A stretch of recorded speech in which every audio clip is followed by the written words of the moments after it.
বিএনপির প্রতি আমাদের একটা দাবি ছাত্র জনতার পক্ষ থেকে, ভারতের উপরে আপনারা ভরসা কইরেন না, আপনারা ডুববেন ডুববেন ডুববেন। ঠিক।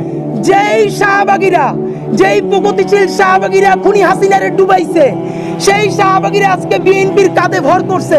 চক্ষু বন্ধ কইরা রাখেন। আপনি যদি আপনার কাঁধ থেকে এই শাহবাগীদেরকে তাড়াইতে না পারেন, যারা আজকে আপনার ভারতের হাতে হাত রাখতে বলে, কোন বাংলাদেশের জনতার স্টেক ছাড়া আগামী 20 বছর হাসিনার মতো লাগবে না। আগামী 5 বছরের মাথায় এমন অবস্থা বিএনপির তারা করবে, খুনি হাসিনার মতো বিএনপিকেও বাংলাদেশ ছেড়ে পালাতে হবে, আপনারা জেনে রাখেন। ঠিক। কিন্তু আমরা বিএনপিকে ভালোবাসি বলে বলতে চাই, আওয়ামী লীগের তো বাপের বাড়ি ভারত আছে পাশের সীমানায়, সব গিয়ে সেখানে উঠছে।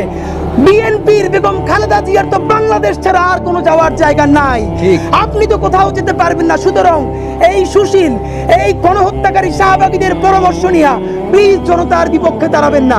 নির্বাচন লাগবে, কিন্তু সেই নির্বাচনের জন্য আপনার এজেন্সির সাথে কথা মিলিয়ে, ভারতের তালে তাল মিলিয়ে আপনারা যদি নির্বাচন কথা বলেন, আমরা সেটা সন্দেহের চোখে দেখবই।